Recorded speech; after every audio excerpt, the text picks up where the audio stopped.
Doen we heel even stoppen, 10 minuten. Met voor de liefhebbers nog koffie, dan nog een uur. Het zal vooral gaan over teamcompositie. Datgene wat Joel bij Mazaik doet, dat doen we aan het einde. Ja. Er waren een aantal opmerkingen gekomen over de tekst die op de site stond en het programma, dat dat niet met elkaar overeenkwam. Dat ben ik helemaal met jullie eens. De schuldige zal ik niet aanwijzen, maar ik had hem al van tevoren gezegd, je moet die tekst aanpassen, want die klopt niet. Is niet gebeurd. Hij heeft niets met Harry te maken. Laat Harry er maar buiten. Want technisch. Maar daarvoor dan excuses bij deze. Gisteren was een verhaal over het topvolleybal in Maaseik. En was niet een verhaal over mentale voorbereiding op blok defense. Dat was ook helemaal niet zo gepland. Dus, daar zullen we ook niks aan veranderen. Ik vond het een mooi verhaal gisteren. Als een aantal mensen daar teleurgesteld over was, ja, daar kunnen we dan niks aan doen. We zullen ervoor zorgen dat we het in de toekomst beter aanpakken. Dus, de stukken die op de site gezet worden, die gaan we recenseren. En dat zullen we strak regelen. Kijk verder geen mensen aan. Ja. Staat achter het bord. Poepiescheet. Bord voor zijn kop. Hij heeft toch een bord voor zijn kop. Dus. Joel, what did you please? Okay, thanks a lot. Iedereen goed gegeten, ja? We'll go on zeggen, broodje kroket. Dat heb ik niet in Zolder en ook niet in Finland. Dus thank you very much, that's made my weekend. First and foremost, on behalf of I'm not going to point the finger either. I've been to a lot of these coaching conferences before. Like I try and be clear and try and be honest. That 10, 15 years ago, I've also sat here and listened to top coaches, but try and take something that is useful for me and my team. And at the time, I coached a provincial men's team in Provincial 2, and I coached 2 times a week for 2 hours. And I've been to several of these clinics where they talk about statistics or they talk about something that is no relation to what I do. Because I had 2 hours twice a week. So I'm hoping that although yesterday the visual I was given by the NVVO to prepare the behind the scenes look in Mosaic, it's not block defense as was on the site, but I would hope that the messages about how you construct the team, how you communicate with the athletes, how you plan, do, review, a lot of the key messages, that it is useful. Maybe it's not all useful, but in your environment, for sure there's messages in there that you can take back to your team. Even if it's something as simple as be really clear with all your players and have a plan, involve them in your plan and adapt your plan. Something as small as that, I'm hoping it's useful. And the same for this, that this morning I don't give a practice. We don't practice like this. I try and give ideas. I try and give you guys ideas and give some things that you can take back to the club. This afternoon is going to be a little bit more high tempo because the next phase is block and defense systems in function of Mosaic. What I would say is, from my part, it's okay that at times when we have an exercise, if you want to come down off of the chairs and you want to actually stand behind the core, you get, in my opinion, a much better perspective of the movement of the block, especially, than if you stand on the side. So I leave the option open. If you want to come down and stand a couple of metres behind the baseline and watch, then by all means, if you want to film from behind the baseline, no problem, because that is perhaps a little bit more interesting. So what we're going to do, guys, we're going to warm up. Yeah, we're going to literally do the exercise that we just did before lunchtime. So start with the idea of the ball, start with the idea of attacking defence with one set by ball. We usually go 2 guys in the field. So we're not waiting for one guy to finish, 2 sliders, 2 defenders, and we just get repetitions quite high. I don't want anybody puking on the floor, and I don't want to see Roger Coquette coming on because we're diving. So hopefully everyone is going to be good at that. So just start. Touch the ball, think about the key point size we got. Remember guys, high, low, blue and hold, those things. Remember calling stop. We go. Go.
Yes, it is. Okay.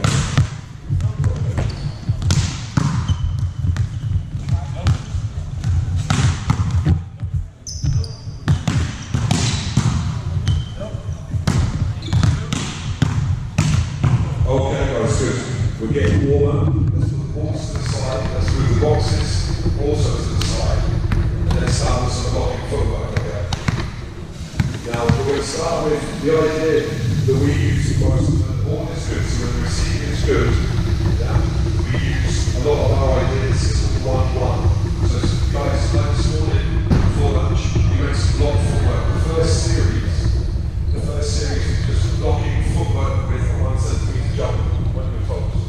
And you go left, you go right, you go from the middle, and as you get warmer, you can start to increase the jump. We're building up about 3, 4, 5 minutes.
Is that we support the middle of the field. If you do this, then obviously if you're the setter, the openings are more on the outside. Okay guys, we can slow it down a little bit, yeah, because we're going to talk for 2-3 minutes, but then we're going to start, okay? If you think about a little bit about volleyball, and you look back into the 80s, yeah? 1988, America a champion in Seoul, yeah? In 92, Brazil a champion, yeah? And Holland get the silver medal. Holland have got a really big team, yeah, and Brazil, they take the game to a new level by playing really fast. So everyone remembers, certainly I remember, 2 elements of this game. In 92, yeah, that they played fast to the outside, this really fast ball. They play fast back, but they play without the libero, because there was no libero, but you play with double first tempo, and then you have 5 attackers on the pipe. So the idea was, suddenly it's total football, it's total volleyball. There's many attackers, it's a fast game.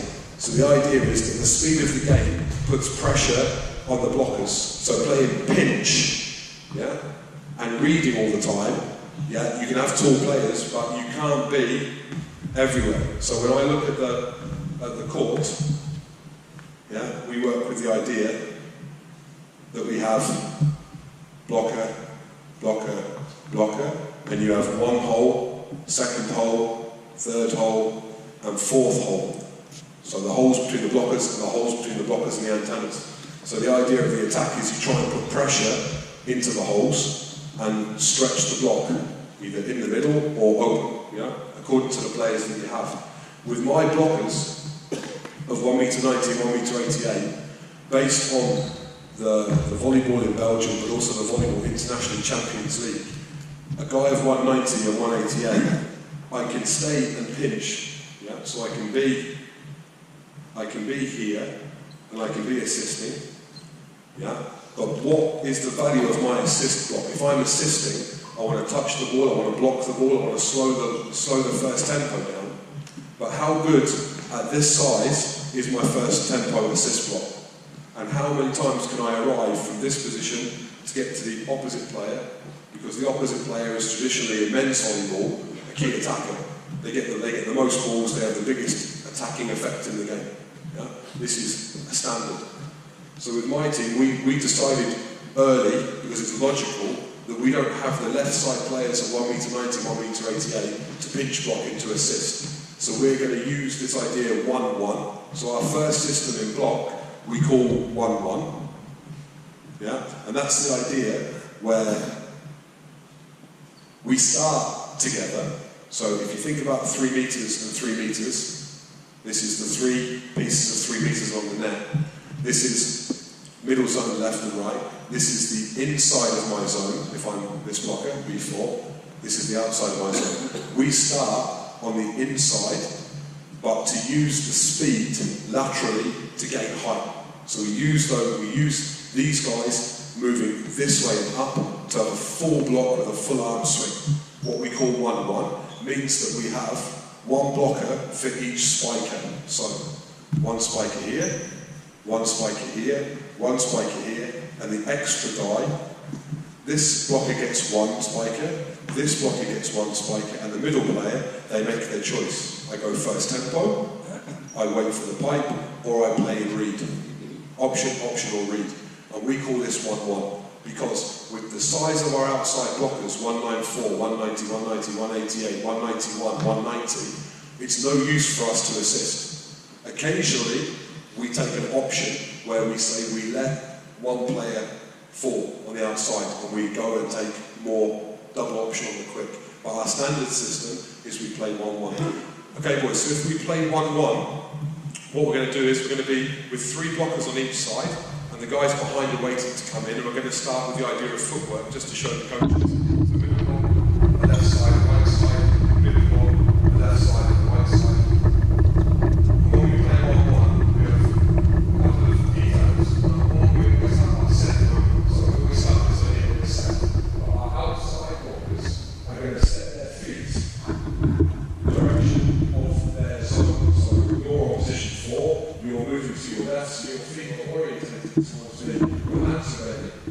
You're the same, you're orientated towards zone 4, and the middle blockers who are going to choose. So if we say 1-1, what we see is the ball is comfortable near the net, double positive or positive, first tempo possible, in the middle of the court, and we're going to play one spiker for one, so one blocker for one spiker each side. The middle group, we can choose either first tempo or I make a side from our pipe, but we go right from the outside. Because the net is fast, the ball is in the net, and we are shooting like this. So we make 2 blocks. So 3 blockers, the middle blockers we say set, and after set we say go, or we say go. You block, you shoot. You got first tempo, or you got pipe, and then we come out next time.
Middles are here. And then we say we play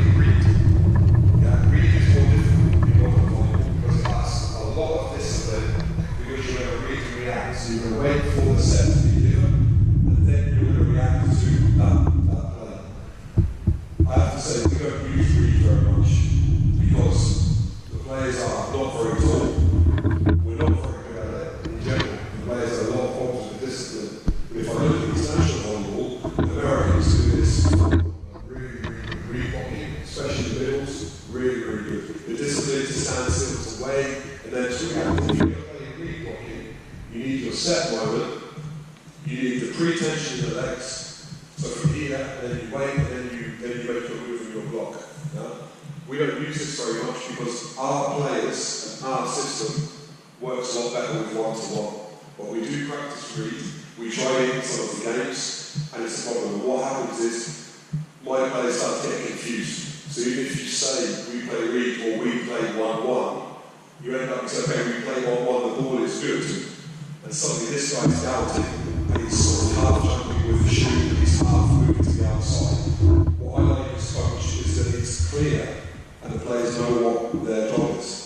I don't want to make it more difficult, although, like we talked about a little last night, systems and players and choices. It's not my job to make it more difficult for the players. My job is to work for the players and try and help them. So, read would be, you wait and you don't move until the ball. We have the ball, we can have the balls this side, we have a couple of spikers. So if we this side, 3 balls that side. Use any one on that side. You go to the left side, and have the left side. And he's waiting first, or he's center. And then he's waiting to the right side. So if we play 1-1, yeah, then immediately we recognise the ball is good, but the feet are orientated, yeah, towards the outside. You play where you want first, then go left or right. But the idea is when the ball is arriving in the centre, the ball is in the last metre, and then the outside spikers are going. Outside blockers are going, and the outside spikers, and you make your choice. Okay, there's no right. So before that easy on there, we go to here. Yeah, you need to leave on time.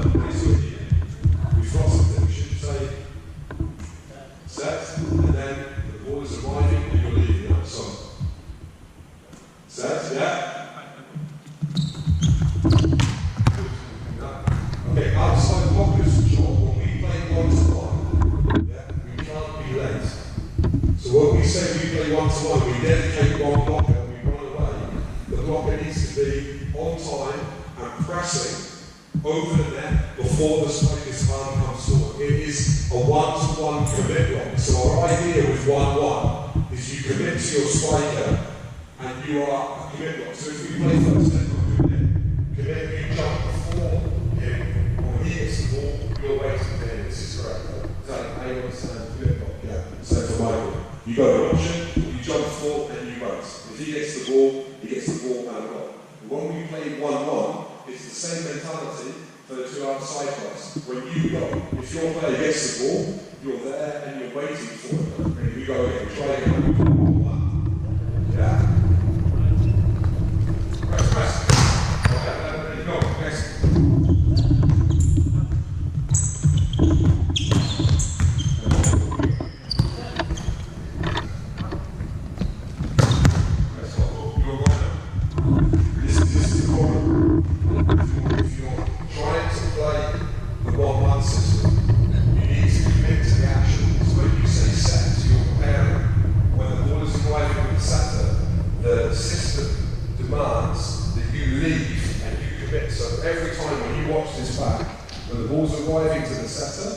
The outside blockers should be departing, they should be leaving. Yeah? You have to be really clear on this because you can't miss a blocking assignment. Yeah? This is the difference between 1-1 and reading. Yeah? If we play now with read, yeah? So now we can block it, you're okay, you're too tired. Now we play read. Yeah? So we're reading, the hands are going to be a little bit lower, the legs are going to be prepared, the feet are now normal and no longer to the outside. We're going to react to where the ball goes. So if the ass shoots, you're going to try and help. If the ass is first tempo, you're going to try and help. If he plays to the outside, then we should always arrive from 2 goals and we try. But then you show. If you show this, is what we do. You need to make that. Okay, ready? We go. Oh, this is not read. Yeah?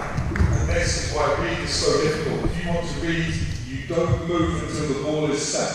Okay? Okay. Two plays. One time time mistake, one time mistake. Yeah? It's difficult, right? It's really difficult. Don't move, prepare, say set, again, set, wait, ball is delivered, and then I react. Right? What's important, guys, from the coaching's perspective? What are you looking for from your bowlers? What do they need to really pay attention to in rebowling? Where the ball's going, the centre, yeah? It's a lot of it is eye work. It's really difficult for the middle. When the ball is good and the centre shows that you don't go and you go with it, right? It's really difficult. You try again, ready?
Set moment, you make your shift, you pause, and then you make your play. Ready? You go.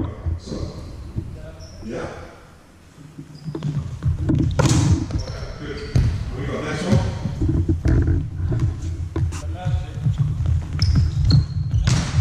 Okay. If I'm coach, one of the most important parts of this kind of tactic over 4 my relationship with my goal. Because now they play one more first set ball, and he's reacting back, we coach the ball. Then the first thing the set does is play here. What was the exercise? The exercise is to show that you don't play a lot here and you're there. But then I've related to my team where they do 3 times this and this, they say, why do we go for 4? That this is where the game is going. So you need to have a good relationship, you feed back and feed forward with each other. But the understands this is what the tactical agreement is, this is what we're going to do a couple more. So, set, move, and then you make your play. Yeah, ready, you go. Yes, good. Voila. Tactical genius for the coach. Good. Now I get the opposite, the same idea over 2. So that means exactly the same as now you're to your left, which means you're no longer this way, which means you sit here and you go that way. And you have to over 4 with 3 and over 4 with 1. So over 4 with 3 is what we've just done. And you're waiting, if you place first tempo, you read your react. If we say over 4 and 1, then you make yourself to 4. Yeah? You're already going because of where it's there. And you leave, when the ball is good, you leave for him. And if he plays it first, then you're bravo. So you get over 4, read. So it'll be 5 views easy, so just have that. You'll be over 4, read. Yes. Yeah, ready. You understand that? Yeah, over 4, read. Yes. Okay, good. Over 4, 1.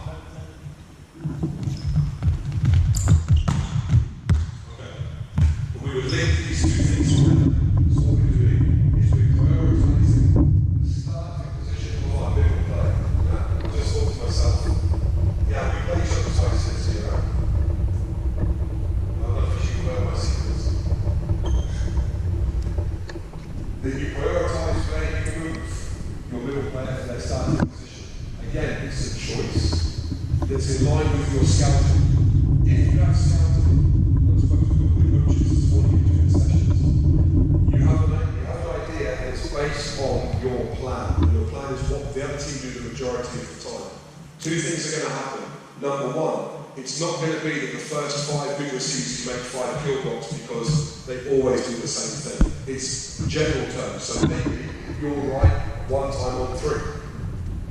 The second thing is that if the other team is smart and they have their scouting and the coach sees what's happening, that after a time they're going to change.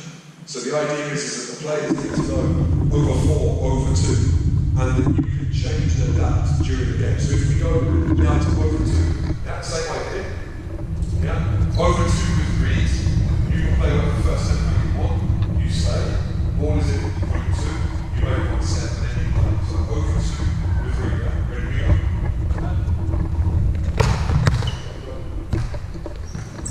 Set, over 2, yes.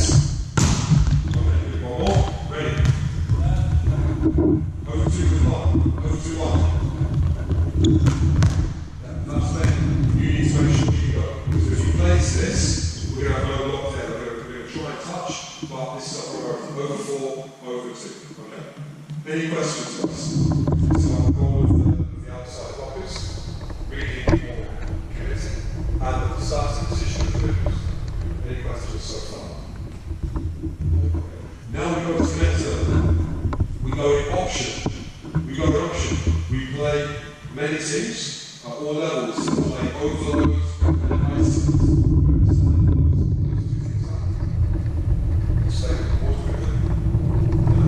So think about over 4, then that means that our middle player is more this side and we're there. It's also called 2-1. I think 2-1 and 1-2. This, and then over 2. It's in here, yeah, and this, and then. But then when we go in option, if you have a team that likes to play isolate, yeah, then that traditionally means that the setter likes the idea of I ask shoot, and I play back. Because I try and put the middle away from one spiker, yeah. So I have this, and I try and create that the middle blocker comes here, and I isolate one spiker and one blocker. For example, opposite player on the net, and a small outside blocker, small left side. Or alternatively, I say I play 1, close, and I isolate my big outside spiker with my small setter. So the basis tactics is I ask the first tempo close and I play open, I ask the first tempo far and I play back. If you have teams that do this a lot, isolate, yeah, then you can start to go in option. So when they ask shoot, you change your options to shoot and you then go with 2 players to a different player. Yeah? So go again guys, change the blockers.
It's a choice that you make based on the tactics. And it happens, yeah? In the finals with us with Rusla last week, yeah? They get one ball, they go in option to shoot 4 blocks from position 2 without a shoot. Set of plays to shoot, overload, over the top, Yells against the 3 net, bang, all in the 3 meters. What do Rusla do? Don't waste any time. You make a choice based on a tactical plan. It doesn't work. No problem. Next side. But these are the choices. We spoke with a couple of coaches earlier today. If the ball is good near the net, men's volleyball, if you don't choose before, you're dead. One time you make a good read or a good choice, but most of the middle blockers at the top level, they're not reading so much anymore. They say, right, the ball is good. I'm going to prioritise first tempo, my jumping option. I'm going to prioritise, I go left or I go right. And you don't see very much read. If you have Russia, and you have 2 meters 10, 2 meters 8, 2 meters, then they can play more read. Yeah? And then the teams will play faster to make those tall guys open their block. But in this situation, you need to train it with the team. You need to practice it in the gym. You need to make the players understand that if you choose this, you must do it. If you say we go in option shoot, that once the ball is good, they need to do what they're asking. And if it's set to place with somebody else, you try, but if you don't have the ball, it's no problem. Okay? Same idea, guys, when we go option 1. So if that's option shoot, what's option 1? You go flat.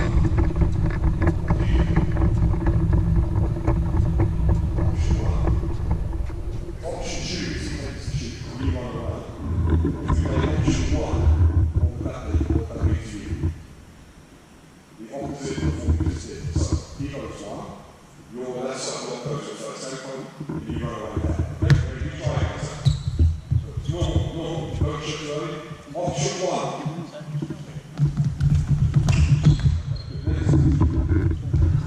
Option 1. Okay, good. Option shoot.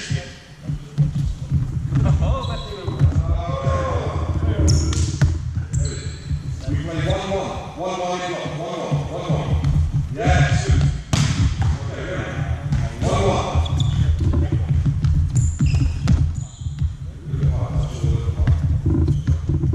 So now you give 1-1. We'll go read 1-1. Read go for 4. Go for 2. Option shoot. Option 1. Yeah, so really quite a lot to remember and to think about.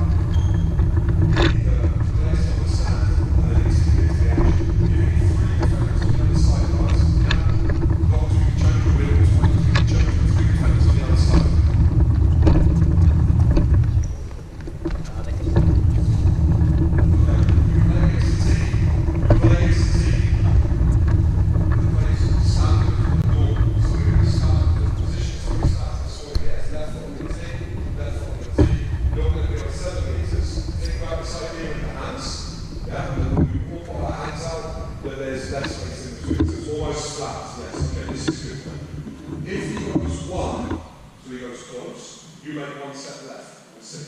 If he goes shoot, you make 1 step right. Yeah? And the blockers, we listen to what the call is from the coach. Every time we have set in block and in defense, and then we make up play. Okay?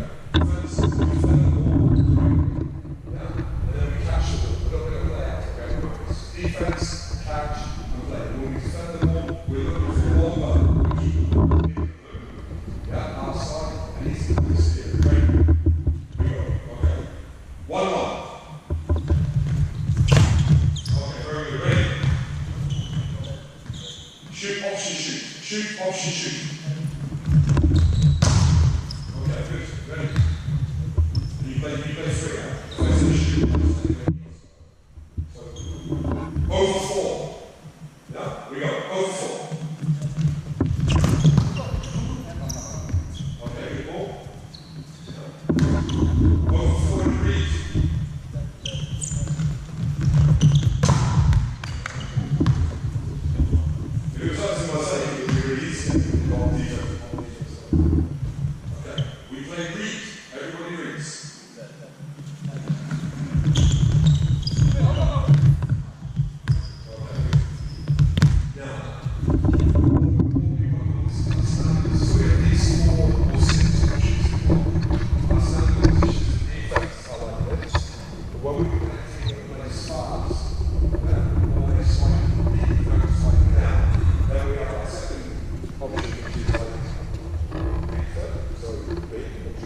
have to do is make a side step, and the guy on 6 is trying to find the hole in the lock and essentially make one step. So your job is quite easy. I'm here, he goes 1, I go there. I'm here, he goes shoot, I go there.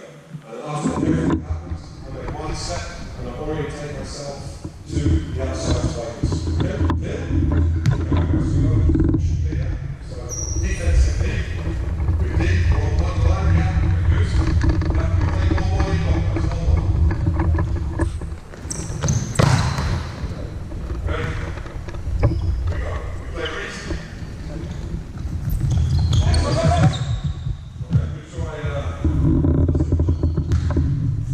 This is the most difficult in this situation. If you say you can move this idea with me, you have to fight for these rules. But our plan says that most of the rules are right for me. And we have got one fight, someone who's fight here. Make it try perfect. Now we play 1-1. 1-1. But the outside blockers, we have to commit to the outside. And the middle, you make a choice. We play option 1, first tempo. You can choose first tempo, play over, left or right. But the outside blockers, when we say 1-1, the discipline is that we need to be on time. We play plan B. So option B, yeah? Okay, we go. Up, 1-1. Good, ready, go. 1-1.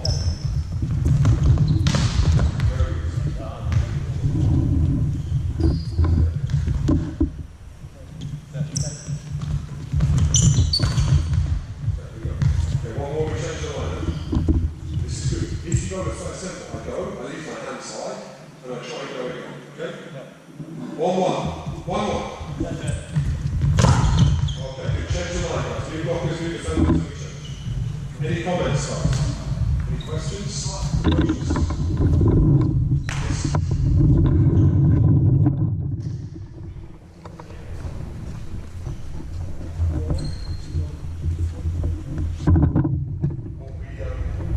we do with the staff is we generate a lot of information. So from the scout man and the assistant coach and myself, we try and know a lot of data about the opponent. The key is the filter. So what you give to your team when you start the game. So what we tend to do is we generate a lot of information and we give probably around 10% to our team in general. And I think the real art is that you've trained these possibilities. You can say behind your clipboard, option shoot, and that all 3 blockers know exactly what you mean, and you do it just before the serve.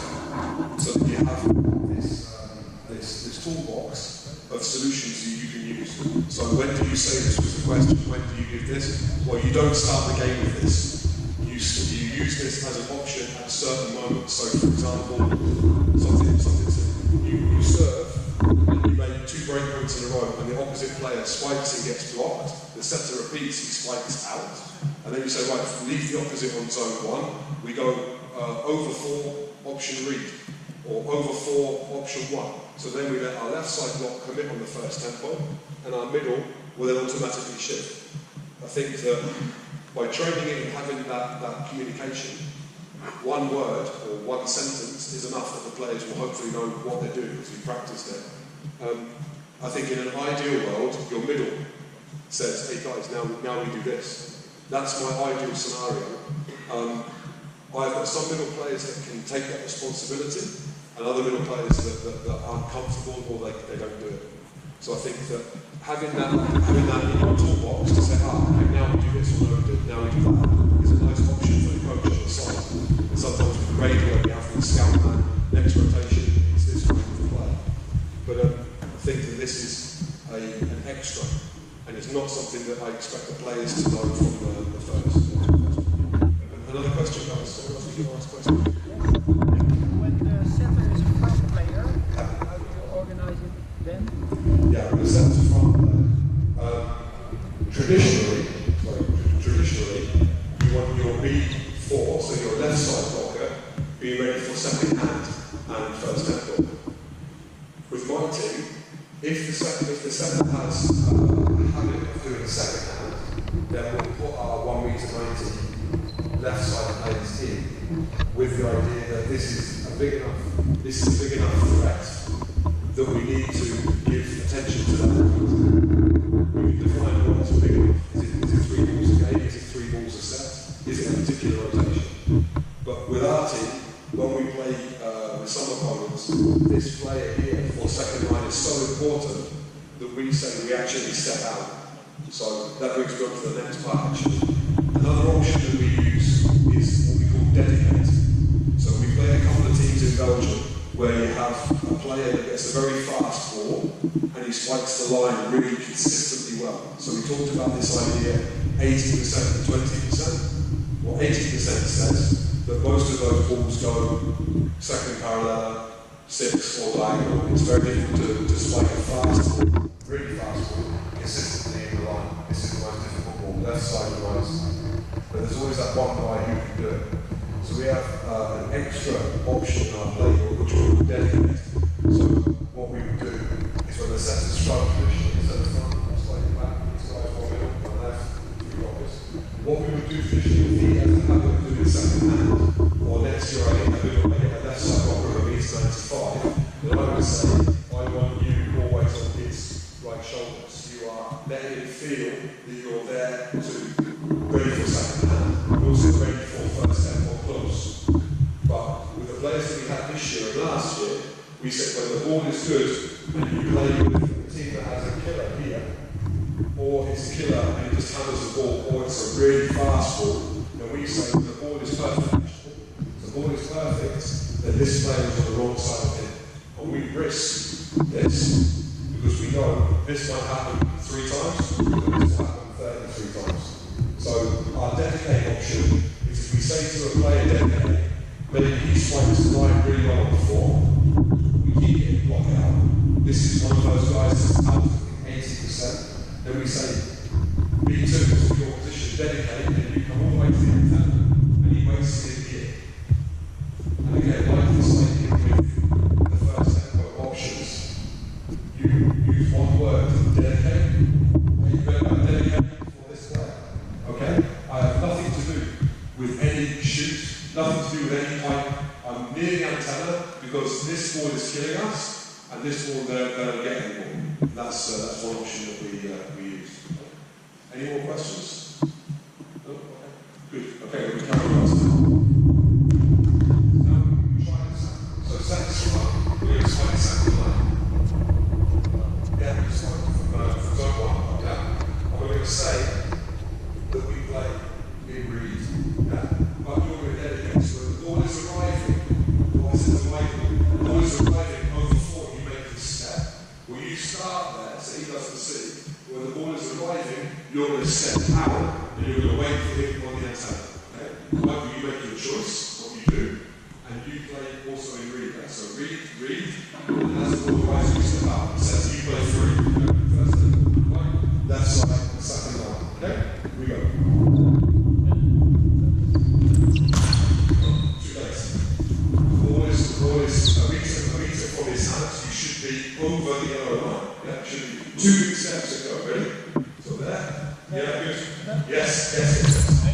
Yeah. Good. Play over, guys. Play over. Okay, good. Ready? We go. Up. Yes. Okay. Good. Go. Okay, go. That's it. Ready? We go. Next. You play 3. Same play. Up. Yes. Okay.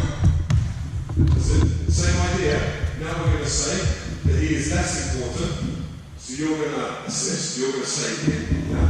But you're going to dedicate, because this guy gets a lot of fast balls, and he always spikes in the line. So when the ball is arriving, you're stepping out, again, and you're going to be literally on the antenna, okay? Ready, we go. So start in. Ball is arriving, now up, yes. This guy's smart, huh? Very smart.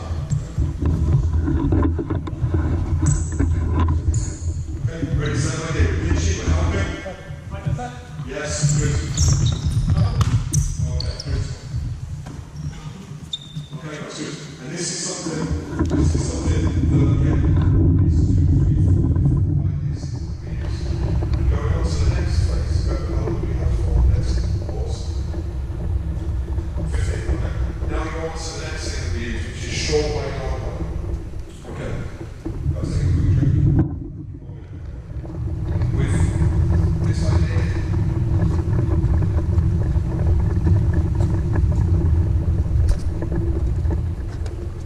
If this idea is short way, long way, and this is again based on the idea 80% and 20%, 80% and 20%.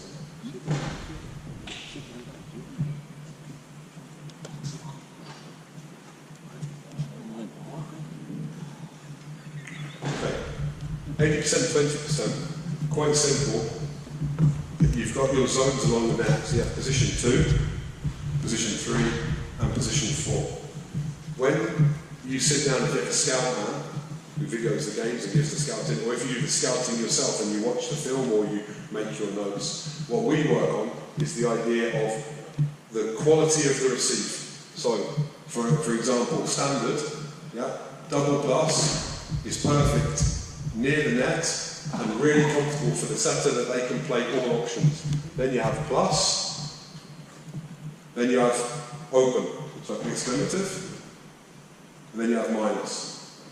For every coach, for me it's your decision to decide what is a perfect reception, what is a plus reception, what is an open reception, and what is a minus reception.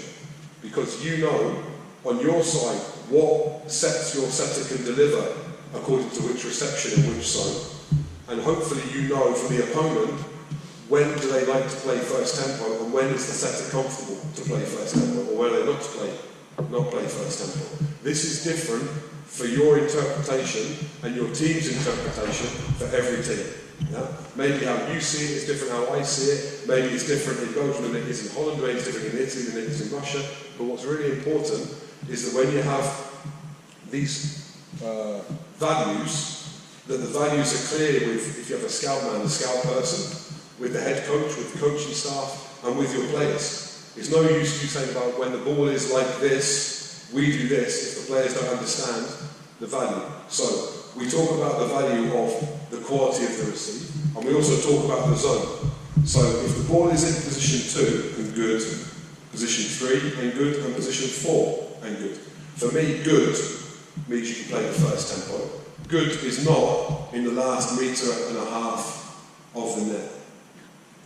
Because you're near the antenna and it's often too far for the middle to be available, there's no space, and what do you do with the spike? But the idea of short way, long way is the setter is then in position 2, they're near the net, position 3 and position 4. If they're in position 2, we play with a system what we call follow the receive. So when the ball is in position 2, here, ball is in this zone, and near the net, here, all of my blockers, we take a step towards the location of the setter. Why? Why would we do that? Some ideas? Okay, I'm going to show you the boys. Come on the call, guys. Where's my smart number? I like this spike it 3 goals, 3 times. So, for example, the ball arrives, it goes in here. Yeah? When the ball is here, all of my players are in normal positions. We follow the receive in one step. So, you set that, you set that, you set that. Yeah. No, just 1 step. So if you think about normal stuff, okay? Normal position for setting, catch the ball. The ball arrives there. Yes, I want you to be set. The ball arrives there, 1 step set, and then from there we make our move. Okay, so we try. So the ball is perfect, we go. The ball is perfect, it's catch. Yeah, stop. Ball is perfect, the ball is in position 2. Yeah. We want to move and be set at the same peak of the ball. So the ball is there, the ball is now here. Yes, stop. So we shift with 3 guys at the same time towards the location of the centre. Why would we do that?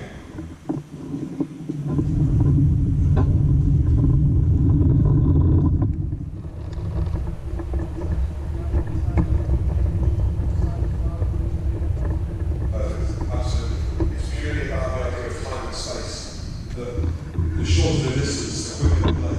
Yeah? So what we say is we follow the receive, because if we stay in the middle, we stay in the middle, yeah? this blocker. This spiker behind has no block, the pipe runs into the middle blocker, and the left side has one block. So the play is shorter, goes and back, there's more space, and there's more tempo. So if we move, then we have the most time, the furthest distance with the most time. You are with him, you take first tempo of pipe, you can help with the pipe, because the distance is now greater, and if he plays on 4, then you have more time. If the ball gets passed with the same idea towards position 4, so suddenly the ball is there, stop, then the same. We all move with one step, but you need to be moving and be still before the ball arrives. Okay? Ready? We try a couple of times, so it's an attack. So we play 3, we play 1-1, and we defend, and we throw the ball over, we throw the ball over, and we shoot. So we play 1-1. First ball is perfect. Okay, all the way. Ready? Always play 1-1. 1-1. Yes. Okay, good. Ready, go. 1-1. Okay, this defense we have to have. Ready? We go. 1-1. Okay, we go again. 1-1.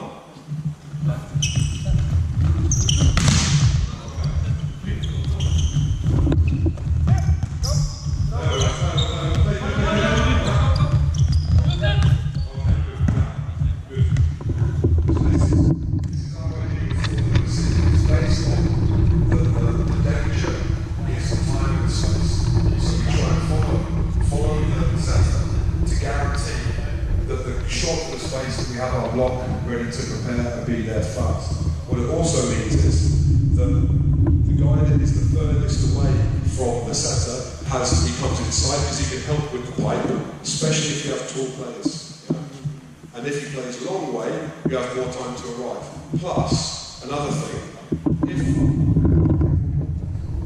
if I bring him here, and he has the ball, and he wants to push the ball from this position fast on the outside, the scouting says that when you play the ball long way, based on our system, 2 Olympics, 4 World Champs, 4 European Championships, World League, the system says that when you play long way on the outside, that 80% of the balls arrive in this zone. Proven. 20% can be this zone or this zone. But the hardest ball to spike is a fast ball. Talking fast balls, they're not high balls, but fast ball.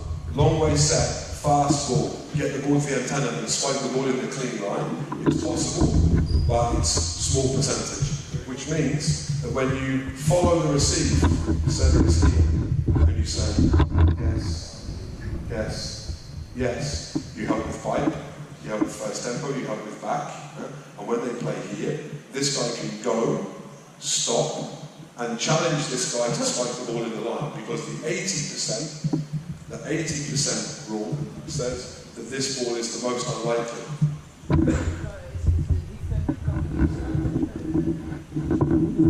Yeah, it depends on the scouting and the spiking.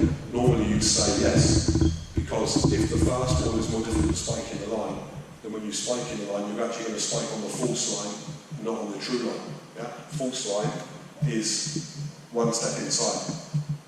True line is on the sideline, so you'd be more there. If you have a team where you know they like to play short way and they play fast, you can also go with option and say, right, we'll put our position 6 here, because the fast ball, we're going to have 2 blockers in this small space, and the opposite player, fast ball here and fast ball here, and when he plays long way, we then go double line defense. So you say, okay, the ball that's really fast and far, the block stops and you put 2 defenders in the line. This is another option. But this is appropriate for position 2 and fast ball out of position 4. And it's the same idea if you make the same concept and you play back. So for example, you play the ball in position 4, receive is here, yeah? Then you say, okay, we follow, yes, yes, yes. Pipe back, first tempo front, over, long way back, 80% of the balls arrive here. Most difficult ball is to hit the ball in the true line from long way back. You can practice it in the clubs. We practice it in the clubs because our idea is we practice a lot of the time spiking the ball in the line from the long way. Why? To be 20% and not be the 80%. Because if this is standard in men's volleyball, everybody in the world does this because they know that this is the most difficult. So one of our solutions is we do this to the other teams, or we search for the players that fall outside of this 80% rule. Our solutions are, when the ball comes long way, the opposite player from zone 1 needs to develop a line attack. And maybe the line attack, like you said, maybe the line attack actually arrives here and not on the sideline, because every team will follow the receive, they'll go back, they'll stop early, and they'll say, right, this ball you don't get. This ball, we put 2 defenders. Try your luck at spiking the tough ball in the line. Consistently, long way back and spiking the line. So while you're preparing your block defense, and you're following the rule of what 80% of the teams do, you're also training your players to be outside of that 80% and be in the 20%, because when you play against the other teams, we do this to Rusalado, and Rusalado do this to us. And it comes down to 2020, what do you do in money time, and are you going to dare to hit the tough shot on the line, or are you going to go back into the 80%? Okay. Any other questions, guys? So the idea, follow the receive, short way, long way, the idea with some options in block. The critical things is the understanding of the players and the fact that it's clear that they know what you want or what the agreements are. That you have words that you use that are small and simple. You say, okay, now we do this. And then once we make an agreement and we acknowledge that the receive is good that allows the team to play that, then that you make sure that the bets are on and we follow the agreement. And if we get it wrong because we've made a tactical choice, we try and defend. If we can't defend the ball, no problem. The next ball, the next side out is the most important. Okay. Thanks a lot, guys. That's the end of this part. We have a small pause and then we finish up with some team play. Yep.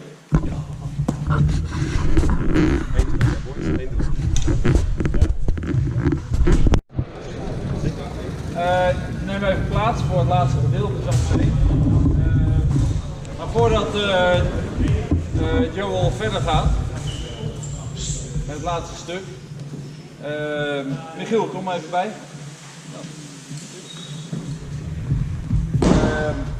Michiel heeft nog wel zijn rode polootje aan van de NVVO. Maar het valt na 15 of 16 jaar is het? 16 jaar. Ja, is hij erachter gekomen dat het niet binnen zijn action type valt om nog bij de NVVO betrokken te zijn. Maar ik ken je als een groot pleitbezorger van de action type leer. Daar heb je ook altijd weer vragen over aan alle inleiders. Nou, supergoed dat je dat naar voren brengt. Ja, want als er scherp items naar voren gebracht worden, dan kunnen we er met z'n allen over nadenken wat we daarmee willen. En jij bent daar goed in. Binnen onze action type is het dan zo dat we jou wilden verrassen met iets wat je niet drinkt. Ja. Ja, precies. Ja, dus we geven je een flesje mee. We willen je wel bedanken voor alle inzet voor de NVVO door de jaren heen. En we hopen je natuurlijk altijd weer als mens en als trainer op de velden tegen te komen. Dankjewel. Een groot applaus.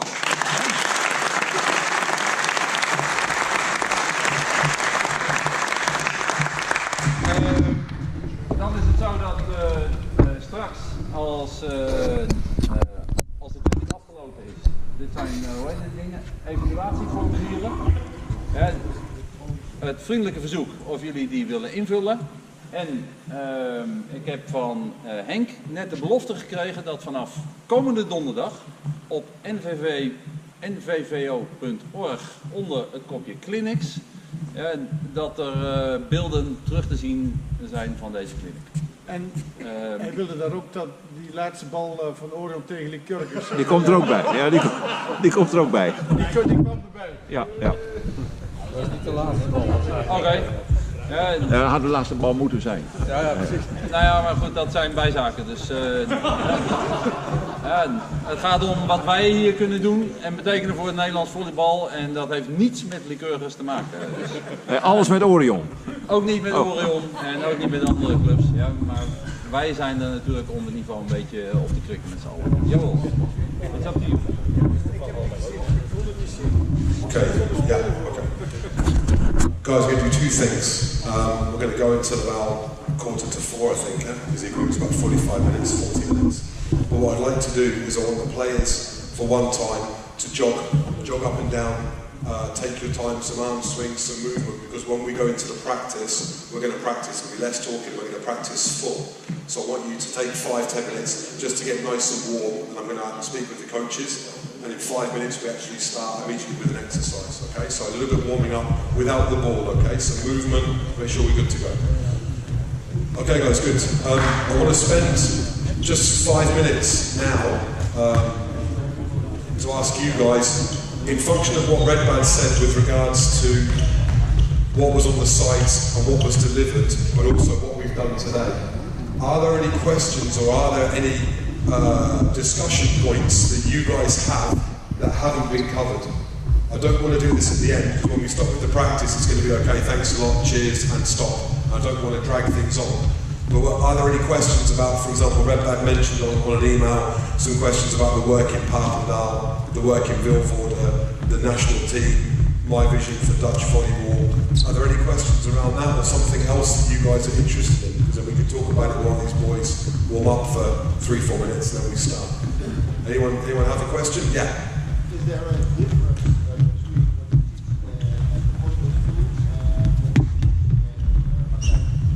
Is there a difference between what I teach in the volleyball school, or taught at the volleyball school, and what I do in Mosaic? Yes.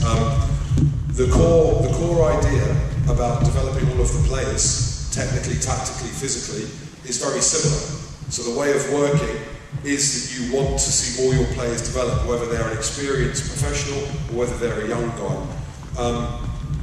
My idea when I joined the volleyball school in 2013, if I look back in retrospect, my first year was my worst year, my second year was okay, and my third year was probably the best year in terms of the quality of work that I delivered.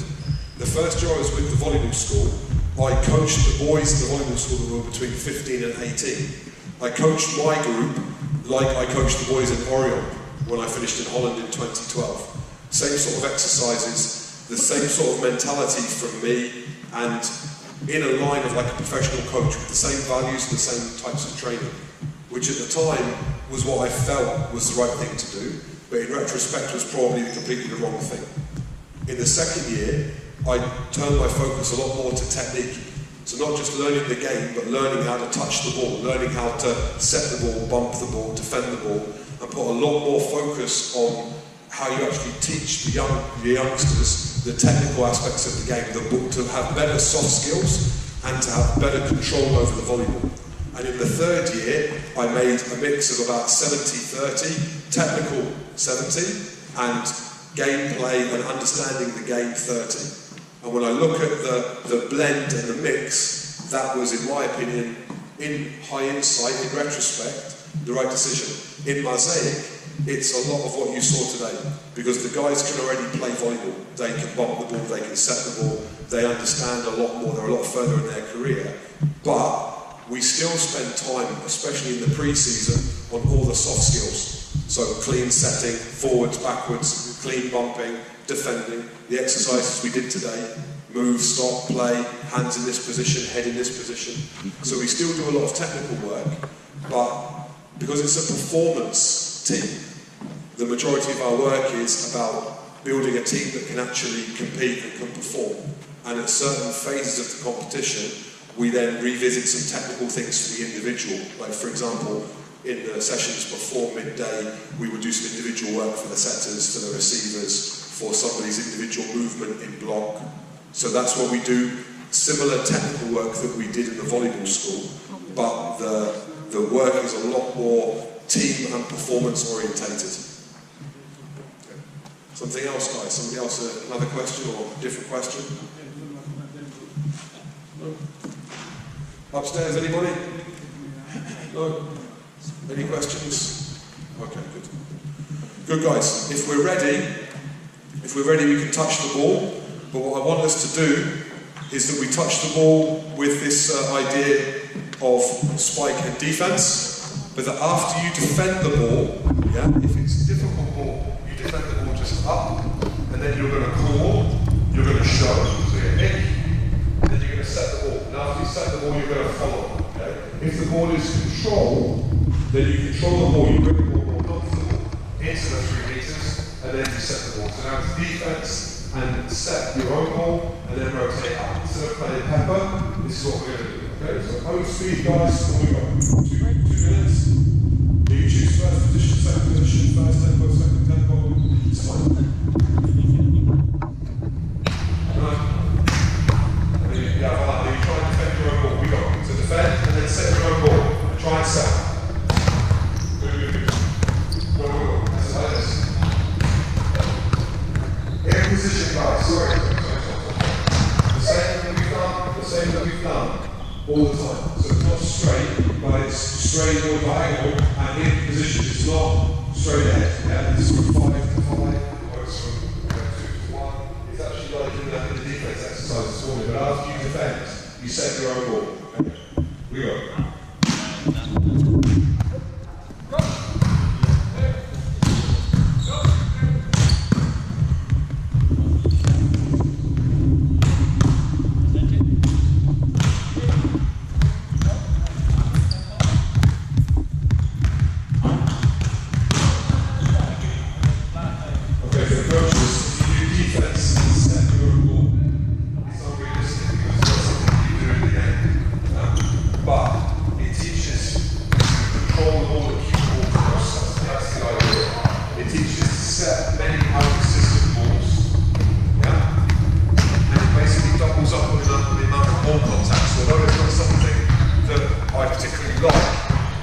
It's doubling up on the amount of touches, and it's a logical use of an exercise. Okay, guys, good. Hold it there. Guys, are we warm enough to start? Are you warm enough to start? Yeah. Okay. They give me 6 guys. Yeah. The guy who's not jumping.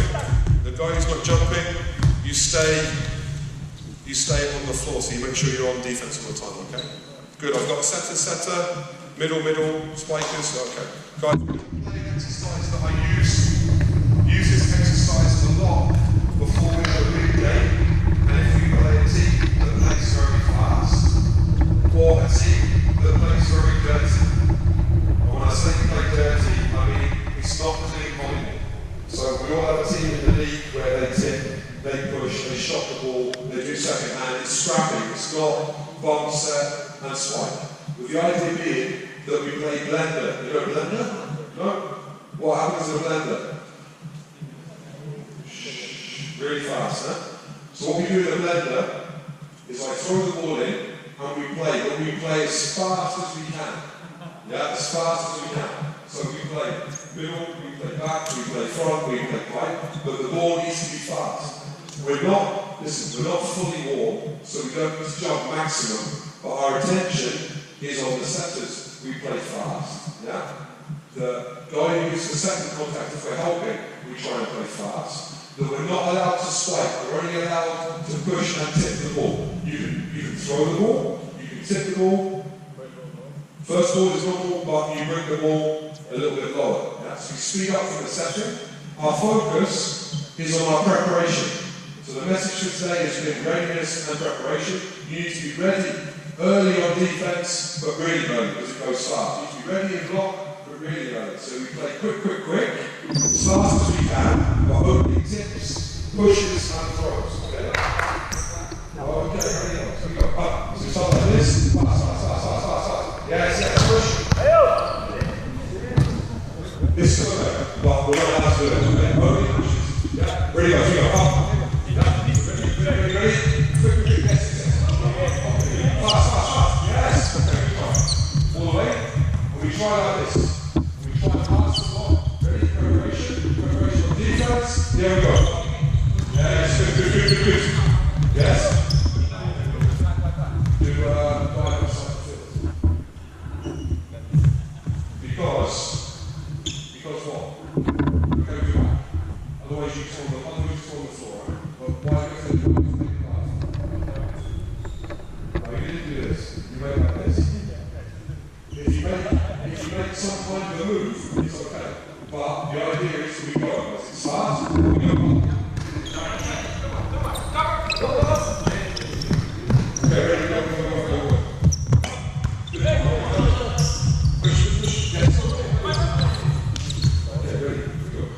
And while the ball is arriving to the setter, we're making the set. And then the setter can speed the game up. Then we play fast, but we don't play fast for the first one. And now we're more. So we do the first ball, you do normal, set, and then we go. Next. Very nice. This one we can have. I want to hear set in the blocking line. Block line shut set, where the ball is arriving. So,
Okay.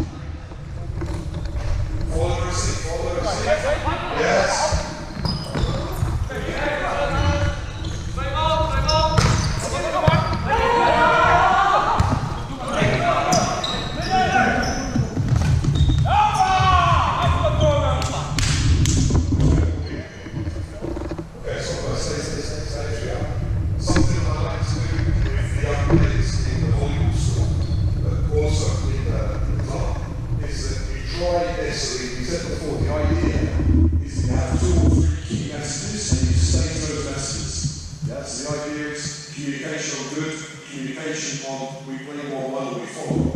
But if you make a mistake like now, we have a good situation. We have a first tempo that's too low, and Michael takes the ball into the net. Quickly repeat that. Quickly repeat. Maybe for no score, but quickly repeat. So what was the problem? How do we find a solution? One ball extra and find it. But it's going to be balls to the end. So you get the first ball, you go out, you go first tempo, you play with clock. So exactly the same, you don't play the way. Find a solution, go. Go! Okay, change. Different teams. Okay, here we go. Same idea. The ball is loose. The ball is loose. We play 1-1. Okay. The ball is open. We follow the receive. So the ball is open in position 4, open in position 2. We shift with the block and we try and put a 2 block. Yeah. When the ball is really high, and somebody's helping, then we try and put a 3-man block. And if we put 3-man block, we close the line. And the player behind the block stays high, okay? So good 1-1, open, follow the receive, minus, we try and put a 3. Okay? Ready? Ball is there. Open. Start. Ball is open or good? Open. So what do we do? Follow the receive. One step. Ready? Okay, go. Yes, correct. Okay, so what just happens? This is the white ball. What just happens? Where's the ball? Ball is in position 4 open. Long way back. He spikes the ball. The ball arrives here, and the ball would have arrived straight on position 6. Not in the line. You don't have to spike in the line. Not at all. But this is at 80%. Without saying anything, this is the game. Okay, we go. Okay, ready, guys. Ball is perfect. Up. Yes.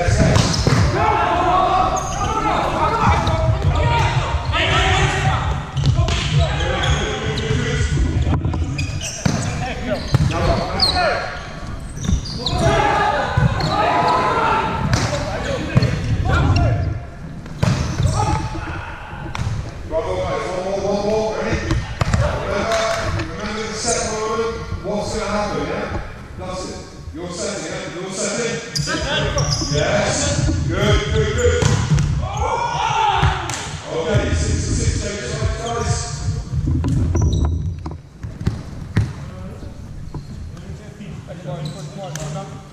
Ready, guys, we go. Ball is good, 1-1. Ball is open. We follow the receive. Ball is minus. We try and put a 3 on. Ready, go. Yes.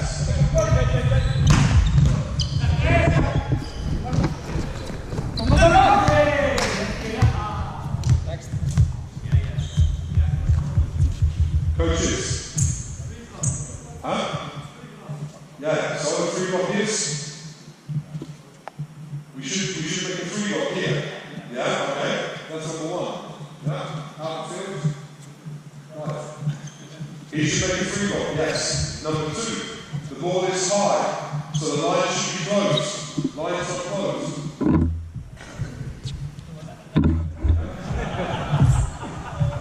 Number 3, line should be closed but it's not. You step back, you stand still, which is really good. Maybe you touch this ball 1 time in 10. But if you don't go up for more, what will happen? You will never touch it, so you've got to dive up to it. Ready? Here we go, guys. Ready? Yeah, second ball, guys. Ball is perfect. Okay, good fight. Yeah, follow the receive. Yes.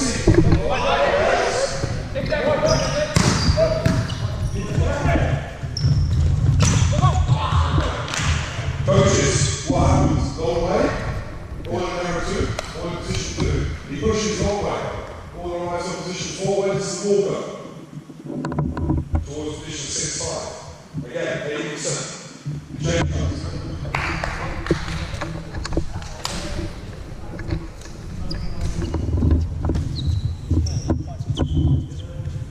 Okay, same idea. Exactly the same. 3 balls. Listen up, 3 balls.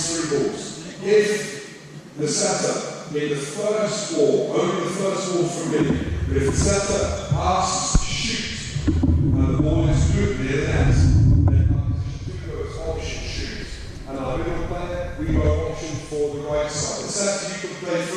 shoot, fight between, forward position 4. Ball is forward. We follow with 1 step, the ball is wide, so we're holding, we try and play 3 ball. Okay, we're the same. Yeah, we go, ready, we go. Up. Stop. What happens? Place, what happens? You know, tell me. Yeah, the ball was good. We are now shoot. So who should you be telling to now, me or tell your friend what he's got to do? Yeah, okay, ready, same idea guys, same idea. If you are shoot, you go option shoot. Yeah, up. Okay, good. If you go option shoot, you need to go full jump coming front, okay? One more time, option shoot. Okay, ready, second ball guys, second ball. There we go, what happens? What happens? Yes, good. Bravo, Dustin. Attaboy, that's it, ready? And we go. You're setting. Yes, good, yes.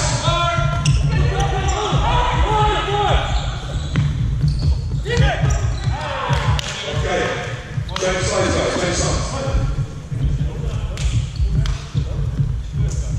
Same idea guys, if they are shoot on the first ball, from me, yes, good Michael, that's it. Ready, we go. What happens when this happens? What happens now?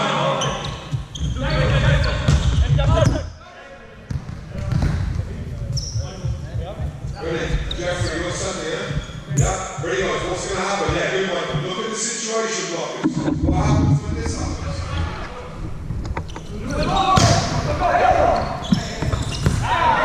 Okay, ready? Jeffrey, you're setting, yeah? Ready for underhand set. We go. Up.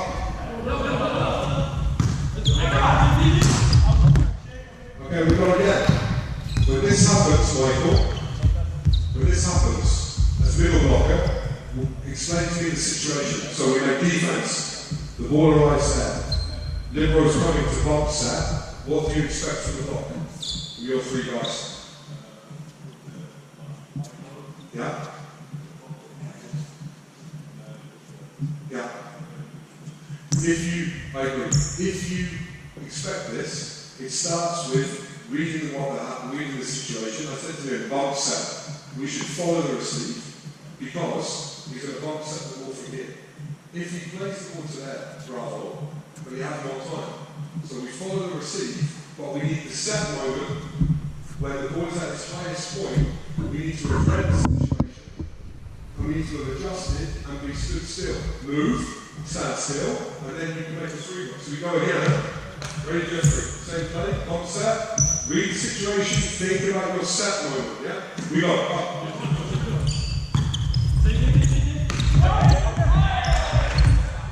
Ready, we go. What happens if we are shoot? We go, up. Stop. If the first ball is from me, and he asks shoot, option shoot, run away. Yeah? Only the first ball from me. Yeah? Ball is perfect. Good. One more guys, one more. Ready? We follow the receive.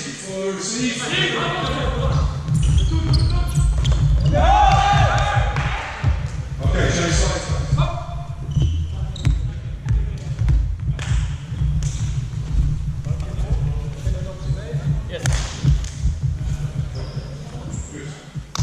Now, carry on. I said I like the idea that you feed the balls from behind the court because you can see everything. To make it more realistic, we can feed the ball over the net and then we can tell the first contact player what they want to give. Yeah? So, Dustin, it's you now replace me. So I give you 3 balls. If I give you a down ball, this ball you bring open or minus. Yeah? If I give you an easy ball, this ball you bring perfect. So you're choosing from my ball how we start the exercise. Yeah? Good? In block, if block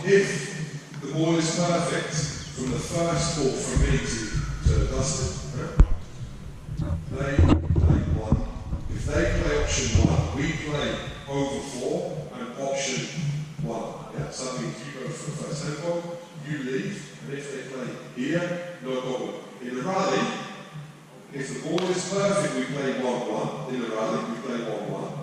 But if the ball is open, so the chance for first tempo is less, we play read. And the moment that the ball is around the yellow line, so now we're getting more towards minus, then we follow the receive and we try and put 3 balls. Okay?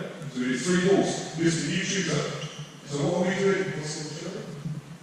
Yes, what are we doing when the ball is perfect and they ask option 1? We go. Ready? We go.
It's a little bit of scouting because maybe doesn't never set to his hands.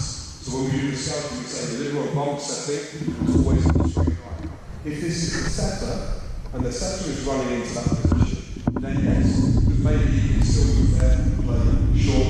But this is why it was a really good move from George. Really good move from George. But what I really liked was the communication from because Jan was talking all the time in the rally. He was talking all the time in the rally. Yeah, open, follow. And then I heard this side, and this is what you need. You need you want to be able to talk. You're not actually well, you're really talking all the time about what's happening, and they're encouraging their left side and right side blockers to follow the plan. What I'm also hoping for is what I said from George. When it comes to the ball in the ball, then you see a lot of times you see this. So we turn around and face coaches. What you see a lot in men's football is if this is the block line. So if you see this kind of situation that I just highlighted, when your spike is on the floor, he's out, he's helping, you see a lot that spike is searching for contact. The block is pushing the middle, this side, or I search contact with you because I'm going to help you with the pipe. Or maybe, like especially when it happens and you have a high wall, you tip, the opposite goes on the ground. If the spider doesn't run around to compensate in position 1, then you see a lot that this side pushes, I go for the first tempo, and you go over 4. Okay, we've got more of this.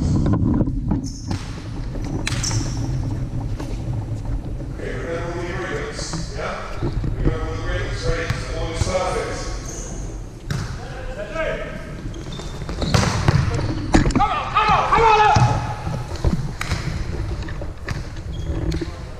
Well, it's coaching. Yeah? Guys, what we said we're going to do. The ball is perfect. Yeah? You have to do jump forward. Yeah, okay, so you're at the end. So remember, we know it's good. We have to be nice, the ball is perfect, he plays well. Play what you want, but the ball is perfect, he plays well. This is our position.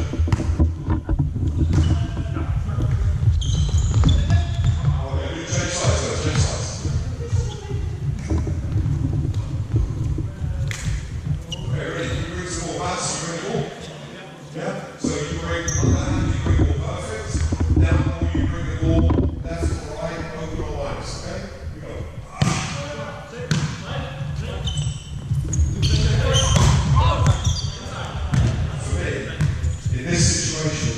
If my right side pocket is a little bit sharper, you go to go.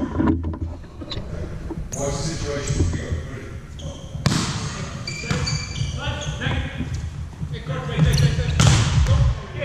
Ready, go.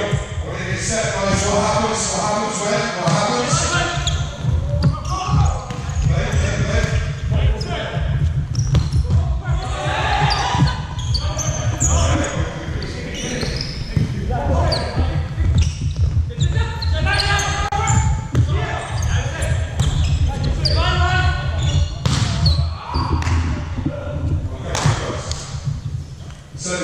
Set forward 2 hands as well. 4, 1 hand set. Here we go. Okay, go. Follow.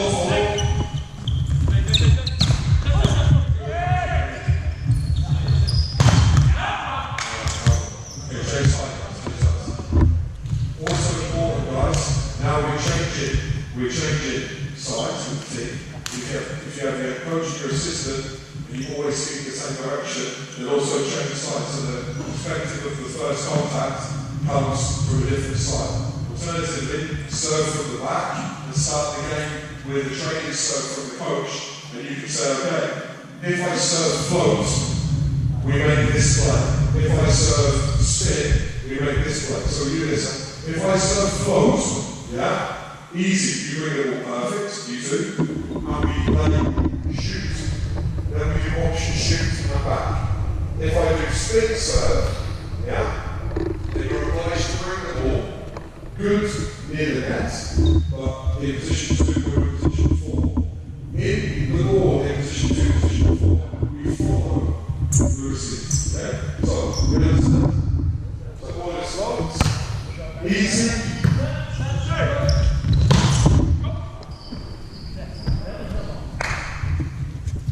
Okay, you understand? You do? Okay, so normally, if this is my team, you're outside the glass because you tell me you understand, but you don't follow the agreement. Ready, first ball again, guys. First ball again. Easy serve, it's floating. Bravo, Louis. Very good. Ready to go.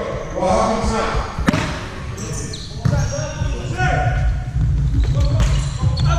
Ready to go. Next ball. Yeah, it's slow. What happens when? Go.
reader, not to prove the line back, but we have one long way set. The ball's on 40 points and the line is outside. We have one defense ball. We have a back set from here. He pushes the ball good, and the ball crosses the net towards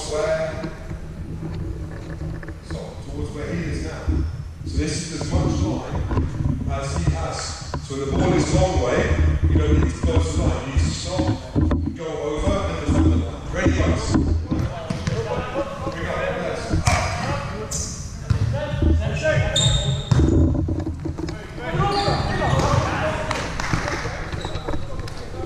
Ready to go. When it's floating in the out shoot, remember the option. Floating, out shoot.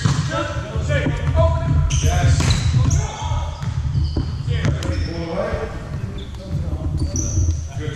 Okay, ready, spin serve.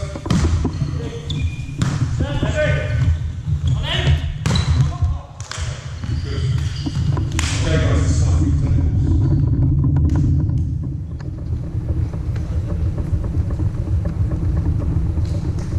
So, in terms of exercises, and putting everything together, we make a lot of these exercises. Every afternoon we do training in 3 parts. Technical, tactical, team play. Technical can be something like we did this morning. Individual work, defense, positions, touching the ball. It can be footwork in blocking and blocking. It can be serve and receive, technical work for bagger or for overhand receive. The first part is technical. The second part is tactical. Something like we did now, so we follow the receiving block, or when we go in option and we play 1-1. And then the third part is then the team play, where you try and incorporate some points, but also the accents that you want, whether the accents of today is on block and defense, or the accents on follow the receive or go in option. But this is how I work, and I think that these kind of exercises, you can take this simple exercise with 3 balls, feed from the back, don't just stand here and throw the balls. You see a lot more when you look from the back in terms of block defense. And you can take this exercise in any way you want. It's not about the exercise, it's about where you put the emphasis and the accents. That's the most important. And have that in your mind, that you repeat those things. If you have 2 hours twice a week, then this is the kind of stuff. Not a lot of individual work and slow, but 1, 2, 3, 4 actions in footwork in block, and then make the next step. 4 or 5 more actions, then make the next step. And go through the phases quickly and use your time to touch the ball. Serve, receive, block, defense. Use the maximum, maximize your time. If you don't have a luxury of 20 hours a week, you have 4 hours a week, then I would make 3 hours a week of this kind of exercise with side out, contra, all different kinds of exercises, but based on 6-6. Okay, team. Any questions, guys? It's been a long day for everybody. No? We're good? Okay. In that case, thanks a lot for your attention and safe trip home. Cheers.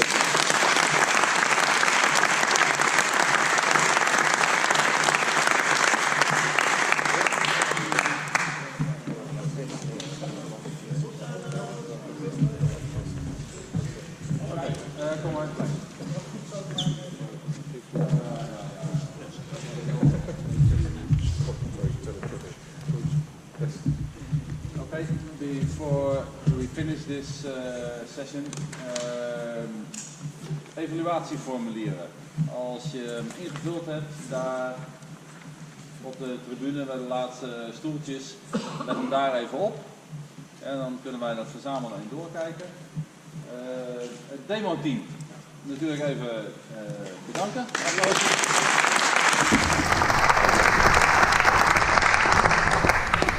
Allemaal jonge, ambitieuze, getalenteerde spelers, dus jullie weten nu wat er nodig is en op het niveau van Martijn te acteren. Dus, en dat weten wij als trainers dan ook. Joel, thank you for this.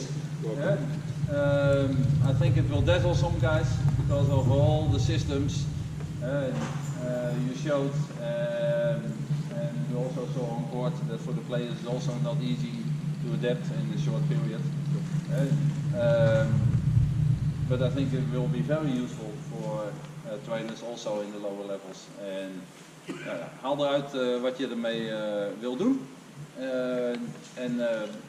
Begin klein, 1 systeempje, 2 systeempjes. misschien 3 systeempjes. En zo leveren jullie dan als trainers van de talenten van de toekomst weer spelers af die Joel weer bij Maasijk kan gaan gebruiken. Dus dat is eigenlijk de uitdaging die ik bij jullie neer wil leggen. Het levert de volgende speler voor Maasijk af. En jullie krijgen daar 3 jaar de tijd voor. Want dan is Joel inmiddels via Finland en Maasijk wel weer bij betere clubs beland. Thank you voor dit man.